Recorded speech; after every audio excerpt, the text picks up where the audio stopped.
This is our interview with Wake. I was very excited to talk to these guys. So glad they're back after 13 years, and what an album they have put together here. I learned more about Black Oak, Arkansas than I ever knew before. So We got to ask about Jim Dandy to the rescue. absolutely. So take it away. Oh boy. Yeah. So great album, fantastic. Really been digging it. Hoping I already got plans to lure you back over here to Maryland Death Fest. So Yeah. Yeah. Yeah, we've only played there once, but I think one of the best shows we've ever played was at Maryland Death Fest. We had the whole crowd, like we all felt like we were all one. During we played Was Only a Dream, a song off of Rest, and it's like the whole crowd was right there with us. It was like this like moment that you hear like Killing Joke describe, where like the whole crowd is all one, you know? Yeah. In between jazz, when he's predicting the apocalypse, you mean, of course, right? Yeah, yeah, yeah. Like Yeah. like the reason he went to Iceland and Yeah. Yeah. But let's talk about the the name of the band. I've always wanted to ask you. So the R in the Rwake as opposed to just wake. What's the background behind that? The unpronounceable letter and all that. yeah, so when we started in 1996, there was even at that time there was already a lot of bands, excuse me, called Wake. Okay. And we loved the name and it was a very fitting name for what we were doing. Very funeral-esque Yeah. Yeah. stuff, that same grim feeling, but there was already bands that were called that, and we're not lawyers. And so We were young and we were stupid, and so we made a bad choice. yeah. And so, we thought about changing the name to something different entirely, and we were throwing around all these names, and luckily we didn't, because we probably would have picked something horrible, but at that time in our lives, being that young. But our singer we were having a slurry night, and everybody was slurring around and like, had too many drinks and whatnot, and he tried to pronounce the word wake, and he raked. And we were like, that's it, we'll add an R to the front, but it's impossible to say that as we're just hanging out here having a great time. Yeah. People pull it off. I mean, some people pull it off better than we do, as far as the pronunciation goes. We probably wouldn't make that same choice nowadays, but 30 years ago, adding an R sounded like a good idea. Yeah. Yeah. If you say anything close to that, we'll look in that direction. No, we know what you mean. We're fine. Okay. yeah, on Metal Archives it just says pronounced Wake, and I'm like, okay, I don't know what to do. Yeah. Yeah, It's just easier that way. And, a lot of it too, I think is cool that it's kind of open to interpretation, is the same way as our music and our art. And, it kind of fits right in, kind of like this, like, what the hell is this? Kind of the same way that the music and the art does. So it kind of fits. So you guys have been part of this band a long time. How has your role evolved over the years, and in what ways has it kind of stayed the same or changed? like personally, musically, everything. I mean, we all work together really well as a team. Four of us, me, Jeff, CT, and Reed, we've been playing music together for decades and decades. And so we all work really well together. Everybody, I mean, we don't even have to speak to each other. We know exactly what each other's thinking and stuff. So everybody has like their role, and they play it very well. John, he's been with us now for 13 years. Unfortunately, most of that was, while we weren't doing a whole lot. So major credit to him for like sticking out through all that. And Austin, he's been with us just recently. So everybody's got like their role and what they do. And I think we all work together really well as a team. But at the end of the day, we're quite a democracy. We vote on everything. So like to specify exact roles would be hard. It's because at the end of the day, we all work together really well as a team. I like the tagline on yours as far as credits. It was like energy bringer or something. I mean, how did you get awarded that? Right. Energy peddler. Yeah. Yeah. Yeah. Yeah. Whenever we talk about this, I always think about the Stones interview when they talk to Keith Richards and he goes, yeah, well, Ronnie Wood's the baby of the band. He's only 67, Right. like, Yeah. Yeah, we always struggle to when it, it's like we come up with these, long pieces of music and all of these lyrics and we come up with all this artwork, but when it comes time to like describe ourselves in credits, we're like, Yeah. well, do I take Yeah. credit for playing the 12-string bass and the acoustic guitar, or do I just take the drums, or do I say that, I build pyramids of warmth on my chest? I don't know how far to get into this. No, I know what you mean, right? And what I always think of is like it was so simple in the 80s, it would just be like lead one, Hanneman, lead two, King. Yeah. They just boiled it down where you were like, that's all the information I wanted to have. Yeah, it's perfect. Yeah. So, Yeah, not even We're- full names. Yeah, and we're definitely not that simple. Like Yeah, we yeah, don't have a lead guitar player, and we don't have like a rhythm guitar player. We don't have, like a lead singer. We don't have a lead anything. We all work really, really well together as a team. yeah. I love kind of your unique chemistry. If you could pick, like, for each person, like a tarot card or a figure to represent them, who do you think you'd pick? Oh gosh, I don't know. I don't know tarot cards that well. Can I be Nostradamus? Yeah, right. Absolutely. Yeah. Yeah, I'm not up on my tarot cards. We could do like spirit animals probably. Okay. Spirit animal. Okay, that's Yeah. fine. We could do, will that work? Yeah, Yes. yeah, yeah. Okay. Well, I would definitely want to be the raven. Oh. Well, Very nice. Very nice. yeah, we've got one too. I think I'm gonna go get them. They can meet here in a little bit. This was supposed to be a lamp, We but have the the bulb lamp. died like ages ago, and we just kept the raven. Yeah. So. Yeah, we've got one. He's Yeah. grabbing. Well, we're in Baltimore, so we have to have it, so, Yeah. Edgar Allan Poe died here, so we're gonna claim him and name our football team after him because that's what he would want. right. Trying to get them to. Mm. Hello. There it is. Yep. Got his bulb. Ours, Well, we have like a laminate floor. Like we have cats. It fell. It broke. We were like, oh, forget it. Right, and we also have a statue of Zappa who could not wait to get out of Maryland. He hated being here, but right. we still built him a statue because he was born here. So, Yes. Not name a football team after him. No, we didn't name a football team after Frank Zappa. That probably would have been a good idea. Yeah, that would have been Let's go. awesome. Well, I'm a Baltimore Ravens fan, so Oh, cool. Very Yeah. cool. Ugh. huge Yeah. football fan. Yeah, I'd like to get out there, go to some games and hobnob. Yep. Mhm. So what dynamic does Austin bring to the band as kind of the newest guitarist? Did he influence the writing of this album, or did he just kind of jump in and listen? Well, the album was already written when we asked Austin to start jamming with us. So we had during our hiatus, I'd say, John had been playing bass. And so we got our original bass player back. So John moved over to guitar. And then our other two guitar players kind of went their own ways due to various reasons. No hard feelings or anything, but due to various reasons. And so we kind of tried out a couple of different guitar players, and nothing was really sticking. And Jeff was like, "Hey, I know this guy that I used to work with. He called him like this kid, which he's not a kid. He's like 30, but to us, that's that's To us, that's a kid.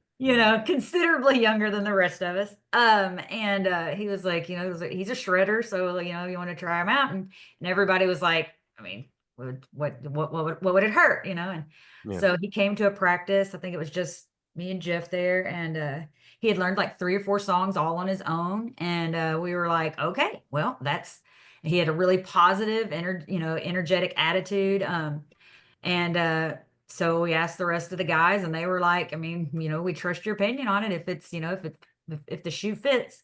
And so what he brings is just a level of ease because he's so dedicated to his craft that when Jeff had already demoed up all the songs when he started playing with us, and pretty much pitched it to him like, hey, do you want to learn these songs and come record this record with us?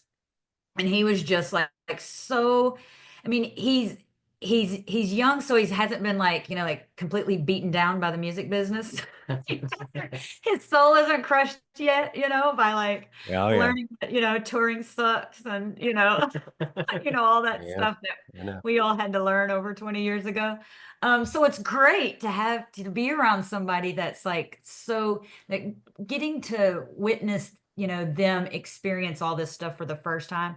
It's really awesome. It's like reliving, 20 years ago and stuff. And so he brings a real positive energy. He's like, just a complete different generation too. So it's great to have, a different perspective than the rest, than the rest of us as far as that stuff goes. Um, but yeah, it's just super positive and it's a great energy to bring to the team. Like I said, and it's really enjoyable watching him getting to experience, like a lot of these things for the first time. It's really it's inspiring for us. Yeah, like with the Acid Bath show, as soon as we found out we were going to open up for Acid Bath, we were just like, "Oh my God." And he's like, Yeah. "I've heard of them, but I don't, like he wasn't there when they were Never listen. He's never you know, listened to him, because he's a Right. completely different Yeah. generation, So like Yeah. they were everything to us in Yeah. 1996 and 1997. Like they were like heroes. And when we told him like we're opening for Acid Bath, he's like, "All right." We're like, "Acid Bath." And you're Well, like, I guess, they use John Wayne Gacy artwork for their covers. Well, who's John Wayne Gacy? well, Like, and a lot of us in the band too are like we're not just music fans, but and musicians, but we're also like music historians. So, like our knowledge of music goes way, way, way, way, way, way back to before we were born. And he's a different breed of animal. Like he's not really into a lot of stuff like that. He's just like, but he's really into tab. Like so he's really into being super technical, and it's a good it's a good change of pace. that's cool. That's cool. That's awesome. So, all right. So 13 years between the last record and this one. So that's a very interesting number. Do you think that that's significant at all that it took this long? And what was the struggle like?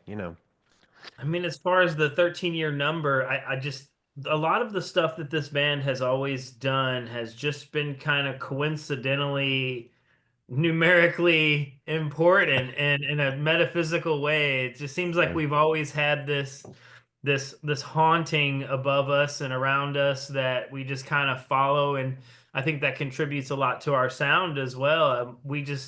I was just hanging out with and watching this podcast about our Voices of Omen record. It's they did a Hall of Fame episode about it, and so our friends were talking about it, and we weren't there. It was a podcast, but we weren't on. So I was watching people that I really respect and love talk about our music and our sound, and they just kept describing it as haunted and and I think Yeah. the dudes are haunted for sure.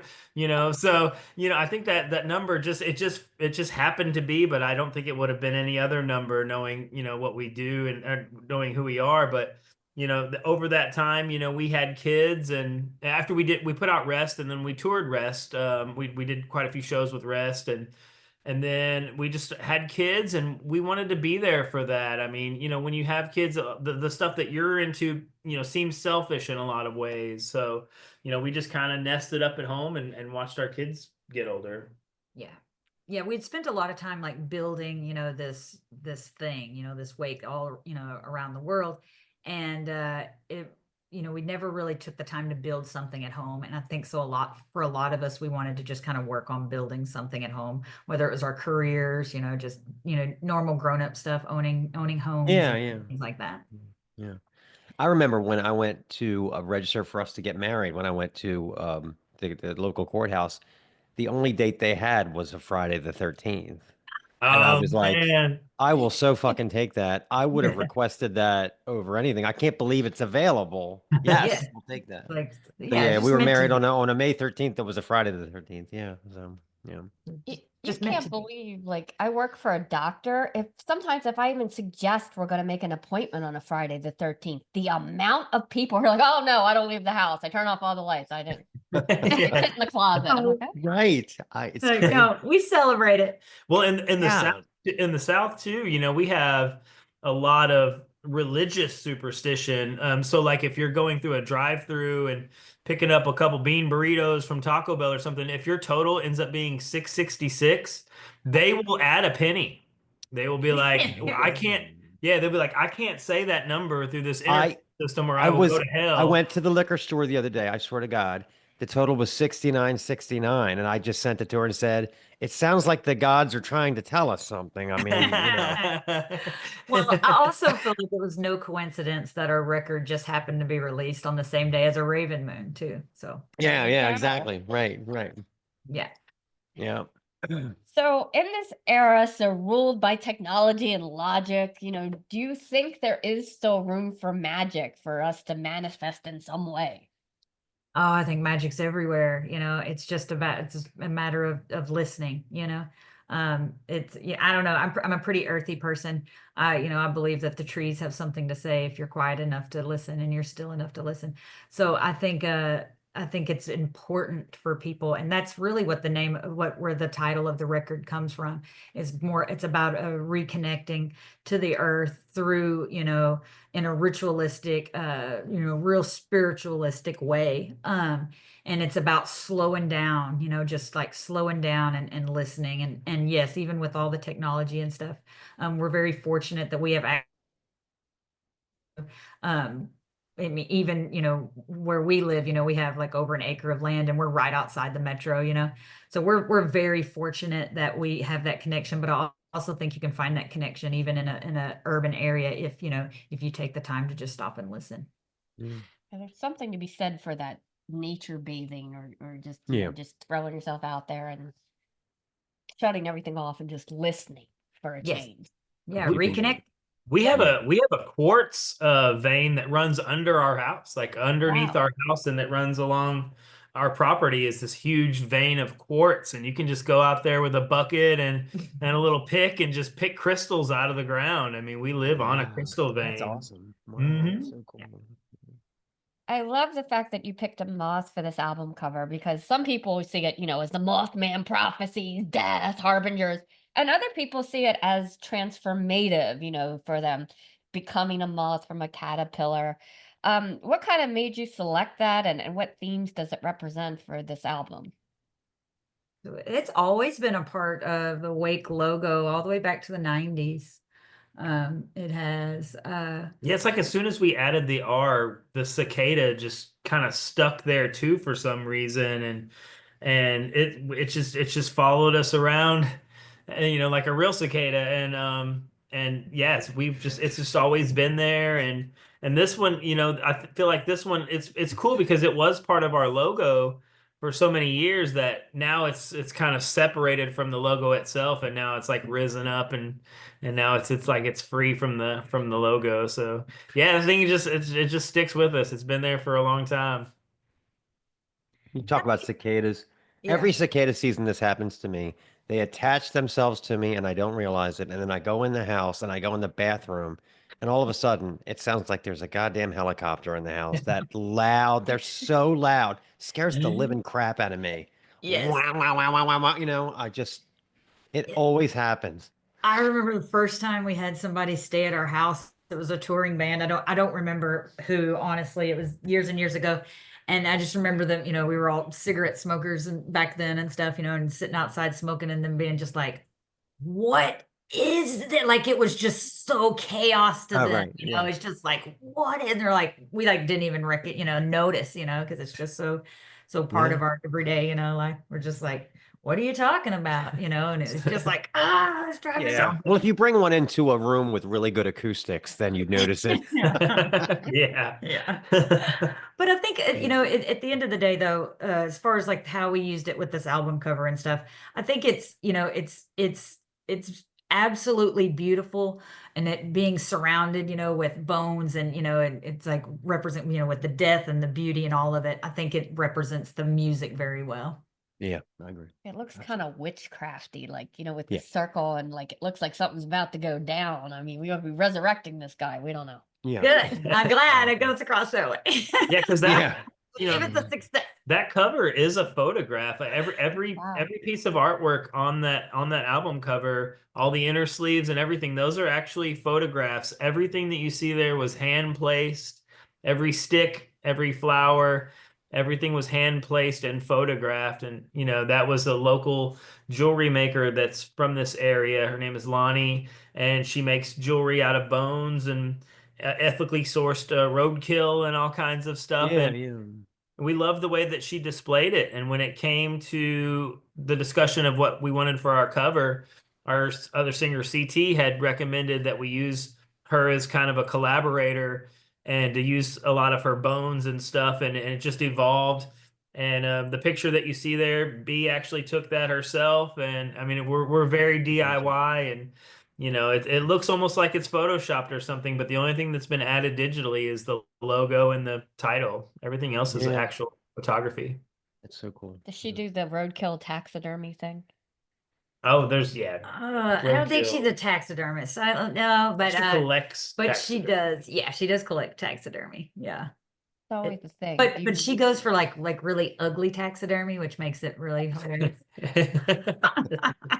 Like what? Like what's the ugly? What ugly taxidermy? Got Like this what? beaver. Oh my gosh, it might hurt her feelings, but man, that beaver's it's seen better days.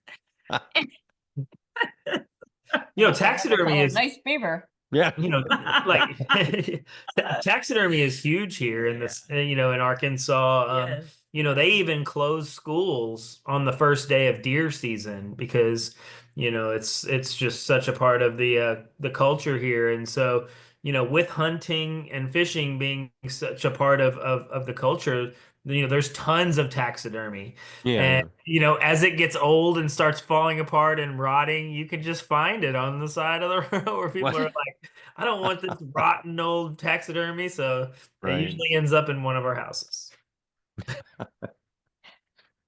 All right, another technical magic question. If Wake were to perform a ritual to summon the most chaotic, all-powerful entity to bless your music, what 3 items would be on your altar? Oh, that's a good one. I've built altars before. I'm trying to think what I put on them. Definitely a skull. Gotta have a skull on your altar, right? Incense is important. What else? Yeah, I'm a big fan of fossils. Huge fan of fossils. And we're lucky, you know, where we live, you know, we have access to fossils that are literally, you know, 300 million years old. So I would, you know, anyone who's familiar with like fossils, you can find what's called a deathbed. So I've got a couple of them I could show you if you wanted to see, but you want to check out my fossil collection. But yeah, the deathbed would definitely be a part of the altar for sure. That'd be awesome. Because yeah, nothing like summoning, you know, 300 million year old sea creatures. Gotta be a lot of energy and power stored in all that time, I would think. Yeah. I love it. It's so amazing. So a lot of the artwork where if you watched the video, The Return of Magik, anything that wasn't filmed at night, we filmed at this really magical spot called Richland Creek. It's in the Ozarks, and it's just surrounded by 300 to 400 million year old fossils. That's just everywhere. And that's where a lot of that was filmed. For the single The Return of Magik, that picture, that was something that that's a picture I took there from that same spot. It's a super, super magical place. And yes, there's so much, it's like, you know, when there's no denying the magic when you go there and you're surrounded by, you know, that much history and time. I loved the imagery of the woman with the skull over her face and the Yeah. horn. She's just, you know, roaming. Who got to be her? Was she an actress or a friend?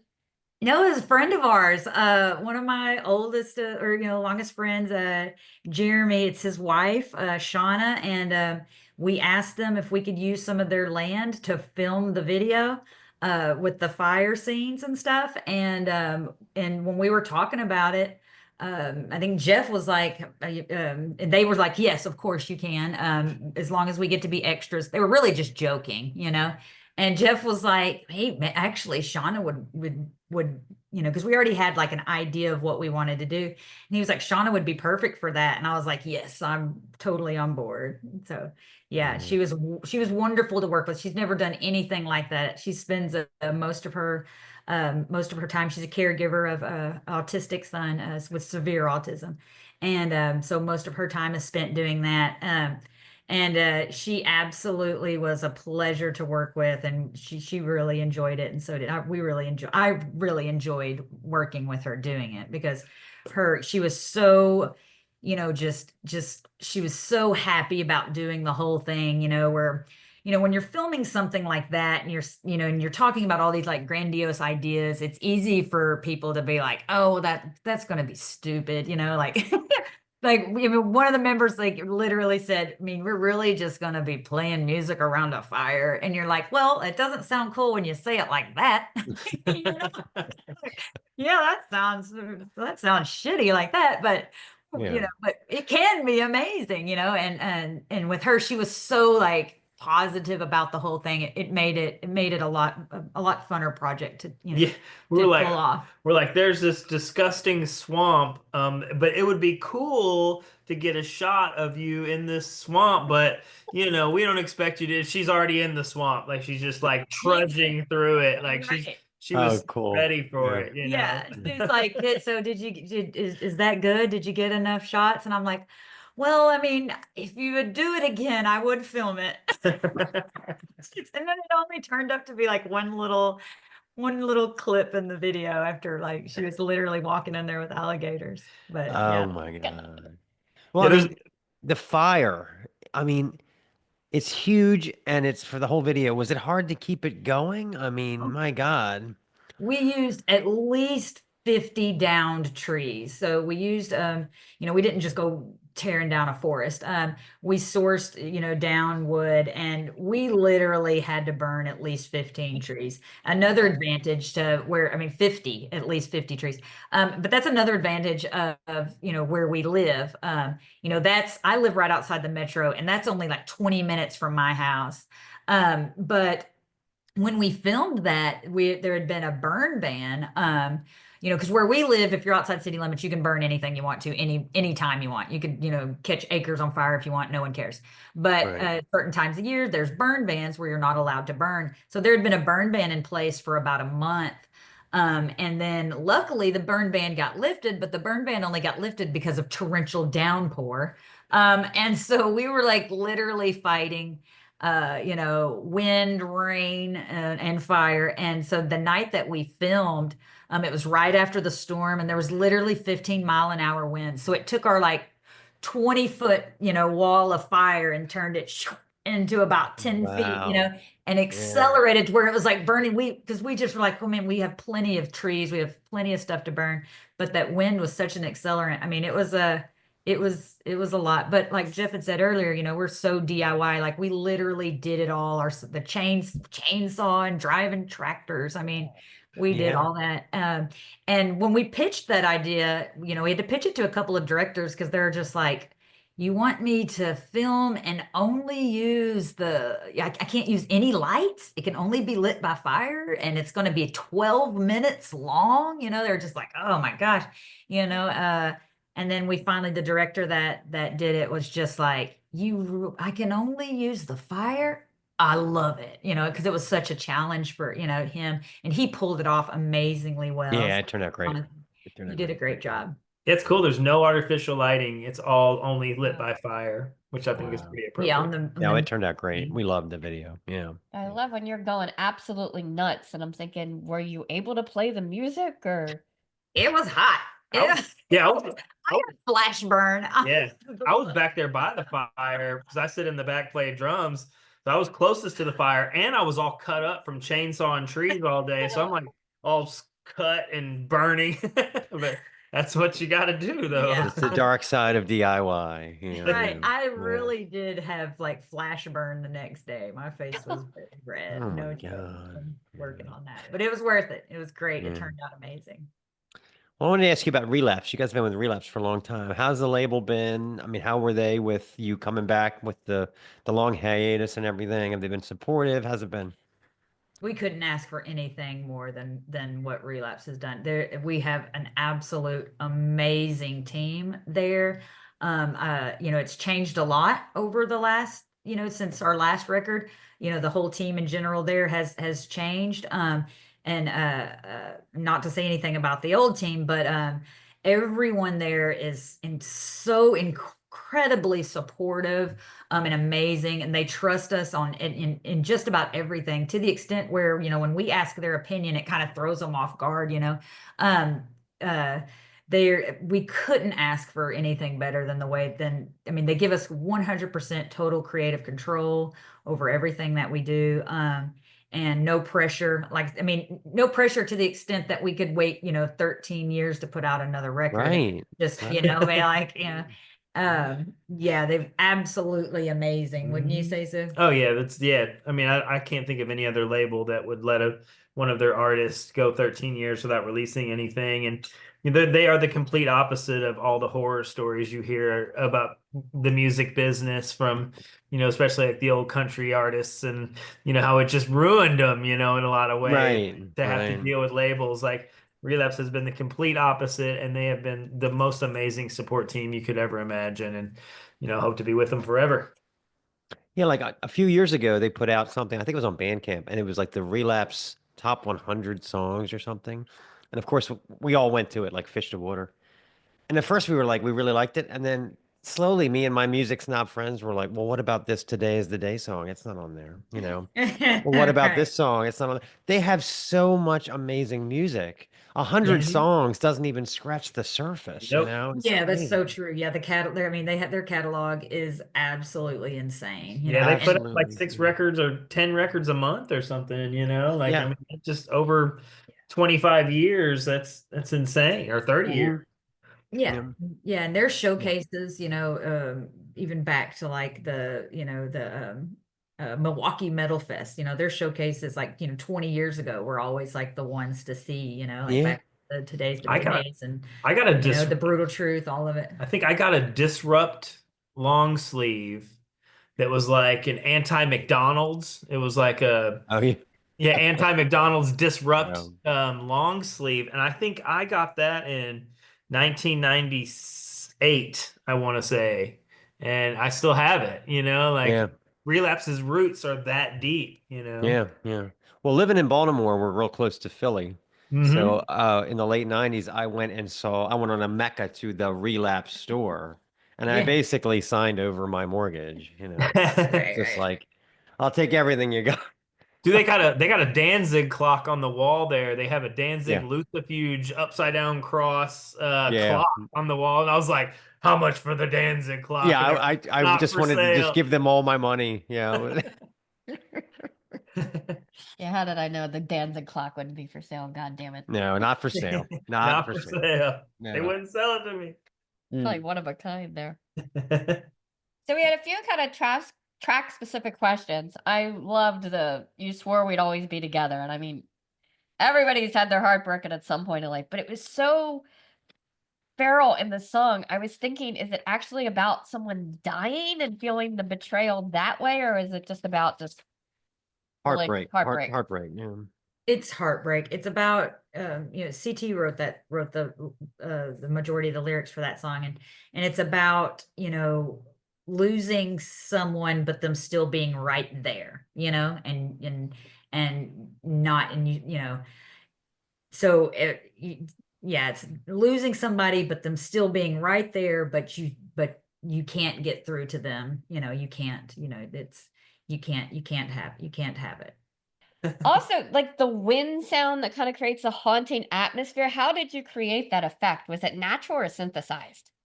It was synthesized. And that was John came up with that idea, and then I played it. But yeah, John was we were done recording. We were in the mixing phase. And John was like, I really think that, we need something else on that part. And I think it was before we had solidified getting the recording from Jim Dandy, because we had the song starts off with where we recorded Jim Dandy with that spoken word, and we hadn't quite got that yet. It had been planned and all this stuff, but anyway, we hadn't actually obtained it.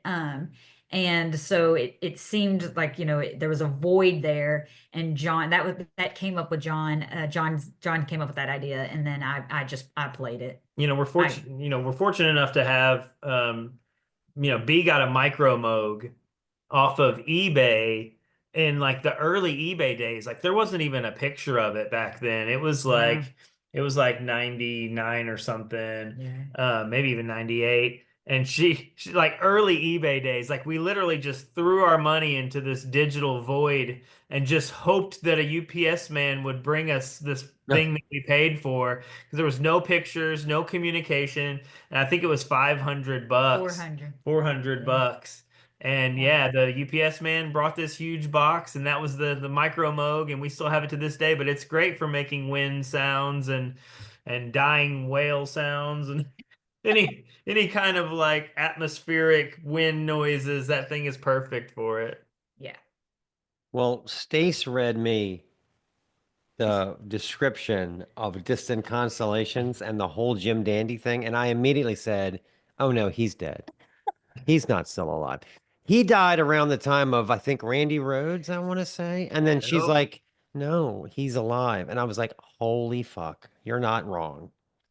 David Lee Roth was originally like his entire persona was based on Jim Dandy. Yeah. 100%. Yeah. 100%. 100%. So what was that like? I mean, have you guys always known him, or did you just like contact him, or how did that go? Yeah, so going to, they of course play art, they would play Arkansas, quite a bit at like, festivals and stuff like that. But CT got to know Jim when he was helping film a Jim Dandy biography that I think it's on VH1 maybe. But that's how he got to know Jim closely. And that was in like 2012 or 2013. Jim wrote that poem then to give to CT for us to use. And then we just never, used it, and we didn't hear it until we literally went to Black Oak, Arkansas. After we were done recording, we were already halfway through the mixing process. We finally was able to like link up with Jim where we could go and record him reading this poem, but we didn't hear it until then. We had just heard about that he had written this poem for us. And so we were just trusted. Well, it's got to be awesome. If Jim wrote it, sure, it's great, and, I mean, little did it was going to be like a PSA, but which is like great. But yeah, so we didn't hear it until we went to Black Oak and recorded it. Yeah, that was a really, really great experience. Did anyone utter the phrase "Jim Dandy to the rescue" at any point? I mean, No, but he did have the washboard on the wall, and he told us we spent probably 8 hours at his house, and he told us the most amazing stories. I'll bet. Yeah. John Lennon warned Jim Dandy about the CIA because John Lennon had been abducted by the CIA. Oh my God. The rise of cult leaders, and the rise of like they were worried about like these rock stars becoming like Charles Manson-esque figures. Right. And so like they were trying to crack down on these rock icons becoming these dangers to society. And so Lennon had warned Jim Dandy like backstage, like, "Hey, watch out, like the CIA will get you." And sure enough, like I think Jim said that they got him and like took him in a room and like interrogated him because he was a preacher-esque type front man. Yeah. He was even more of a threat because of the way he can control the audience with his speech. Yeah, like kind of like Jim Morrison type of same thing, yeah. And so like hearing all these crazy stories, like it was one of the most special days of my life. Like, see, we have to get him on our show so that we can get this in in the archives. So the thing is, like when you get someone like that for an interview, the balance is technology versus stories. Like they have fantastic stories, but they can't operate Zoom.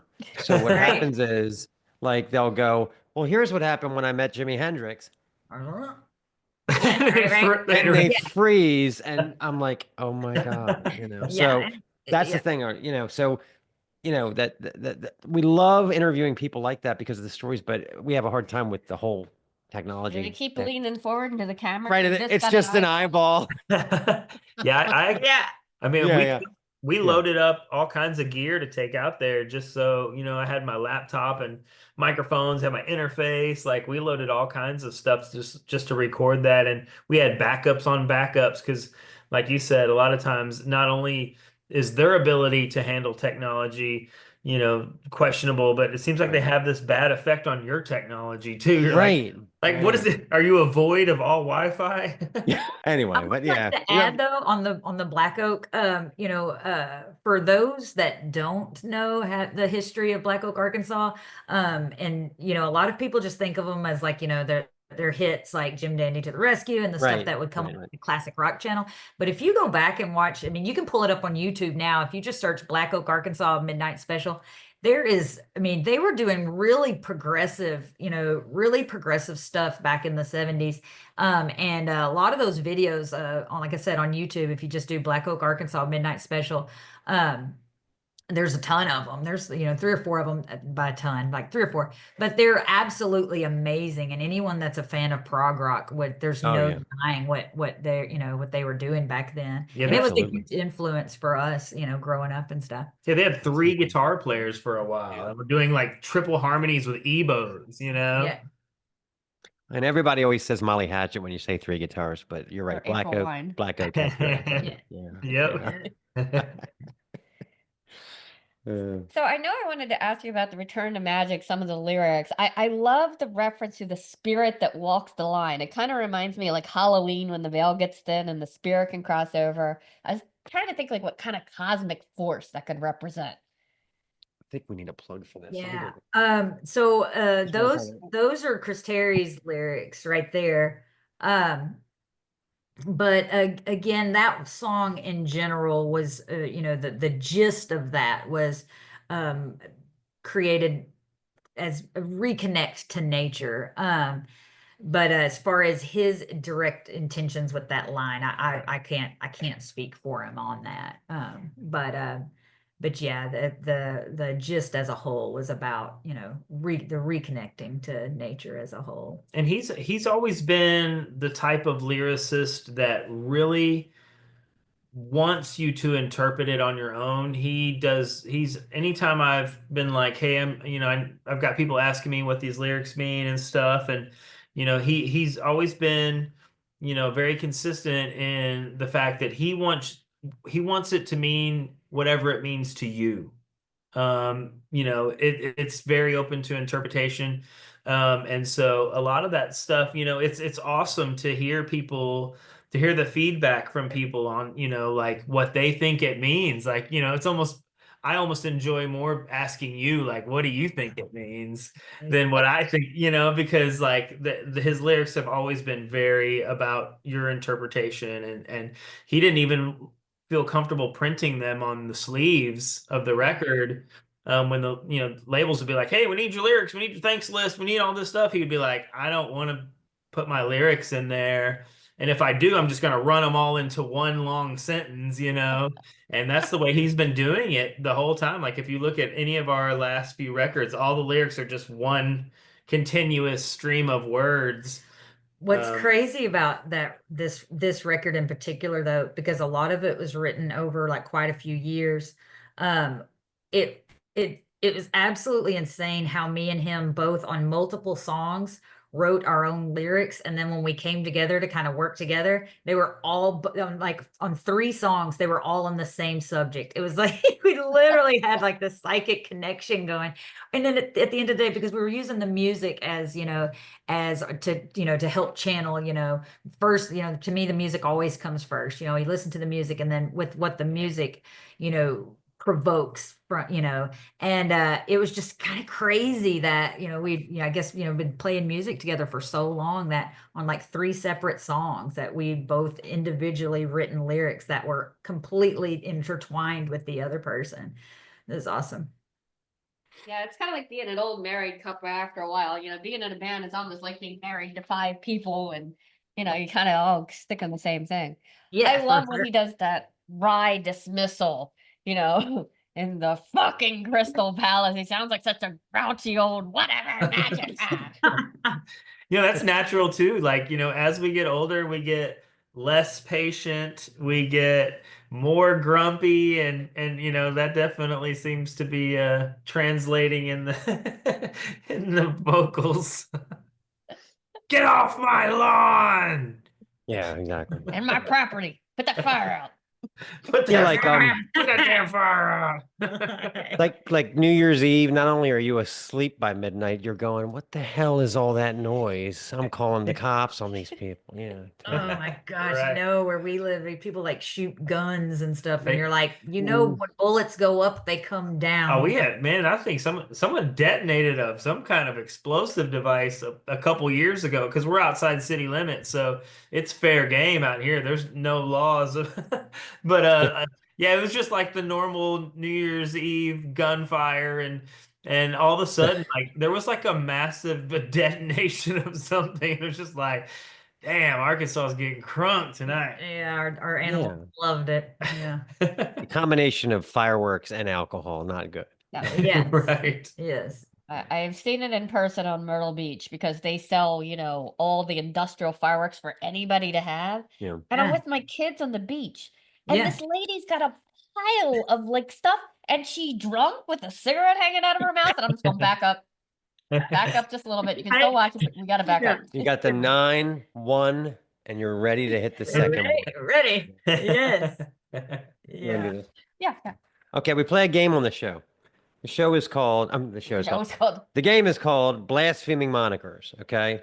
And here's how it works. I have 5 band names in front of me. One of them is fake. So I want to see if you guys can guess which one of these is not a real band, okay? All right. Okay, we play games all the time where we just come up with band names. So Okay. Okay, well, good then. All right. Okay. So first is Volcanic War. Second is Invocation War. Third, Arachnid War. Number 4, Alcoholic War. And number 5, A Horse Called War. One of them is Wow. fake. Are all of those fake? I've never heard No, any. everybody always says that. No, No, like I've heard only one is fake. Yeah. my guess, I'm going with Volcanic War. I think that one's fake. that was my first guess was Volcanic War, but then I heard Arachnid War, and I thought was that like, was one was for sure. I was like, maybe that's the one. All right. Well, Volcanic War is real. They're from Japan, black metal. They have 1 demo and 1 full length, so they're real. So that leaves Invocation War, Arachnid War, Alcoholic War, and A Horse Called War. I would say Arachnid War. Is that real? Yes. No, you got it. Ding, ding, ding. I made that one up. Arachnid War. Very good. Yeah. Yeah. Good job. Awesome. I do nothing but like comb the band camps and the Spotify's, and I'm constantly looking for new bands, and I have not heard of any of those. A lot of times what happens is once the band realizes which one is fake, they're like, can we have that? And I'm like, yeah, you can have it. Make a patch, make a, whatever. Yeah. Arachnid War. It's all yours. Yeah. So. All right. I love spiders. Yeah, I know, right? Yeah. Yeah, we live in Arkansas. We can't be afraid of spiders. Well, Oh, the God, new, no. I don't know if you saw it, the band Raven from the UK, the new wave of Oh, British yeah. heavy metal, Oh, yeah. their new EP, the album cover is spiders with rocket packs on them. It's really Yes! wild. Yeah. Yes! All right. As soon as I saw the art, I'm like, I don't care if this is like fart sounds. I'm buying this because the Right. artwork is so good. Yeah. Spiders with Love It's actually good. Raven is still great. They're still, Oh, yeah. they're still doing Mhm. it. Yeah. Yeah, that sounds like an odd dream that someone came up with that with the jet. Yeah. packs and- Spiders with rocket packs. Yeah. Yeah, the Cliff Burton bass solo wouldn't have become what it was without Raven. I mean, that Yeah. was, a big inspiration for Cliff. Yeah, they have Raven has a movie like the Anvil movie, but I can't afford to buy it. Like it's like $99, but they have a documentary Oh wow, I didn't where they know. talk about their ups and downs. And I really want to buy it, but it's kind of expensive. Maybe. Yeah, when I know it's not on YouTube. I've tried. I've Yes. got a really quick documentary story that only Okay. people like us will appreciate. So we had a Okay. snowstorm, an ice storm. So, right before the ice and everything freezes, everyone goes to the store to get bread and toilet paper and milk. Yeah, we do that too here. Yeah. Right. So I raced down to Dollar General down the street in this bumfuck town, and I'm checking out with my milk and my bread, and I look down, and in the DVD section for $1 was the Thor documentary. Oh my God. And I was like, and so there's a line of people waiting Feats of strength and blowing up Yeah. water bottles and Yeah. all that. Yeah. Yeah, and so like there's a line of people waiting to check out. The roads are the condition of the roads are deteriorating with every minute. Like every minute we're here, we're in more danger. But I was so excited that I started telling the cashier, I was like, I can't believe you guys have this. I can't believe you guys have the Thor documentary. He was like this muscle man that became this heavy metal sensation, and everyone in the like, would you please shut the fuck up and get out of the line? It's sort of like that. What's it? The commercial. You don't want to turn into your parents. All right. The cashier doesn't care. Let's Yeah. move on. Let's move on. Yeah. But I absolutely would have done the same thing. I love the documentary that they did on Thor later, where he tried to do the resurgence. That's it. That's the one I found. That's was the one with the young Mhm. kid that like he was so into it, and then after a while he was just like, I can't do this anymore. Yeah. Yeah, it wasn't the original one where he like gets like naked as the Chippendale guy. That was the 70s. Well, Like, I'll tell this you is what the- else, right? So I was never into Harry Potter. She got me to watch the Harry Potters. And then when she introduced me to the Dementors, I'm like, have you ever seen the video on the Mentors? So I had to subject her Oh to my God. Sicky Wife Beater and all of that. And yeah, opened up a whole new world. Yeah. So on behalf of all humanity, I'm sorry about that. Although I thought a good band name would be the Illuminatis. Yeah. Hey. Well, I had no idea that like Wino from The Obsessed was one of he wore the hood for a while, and it's fascinating. I mean, you never know who's under the hood. I Right. guess, right? Yeah.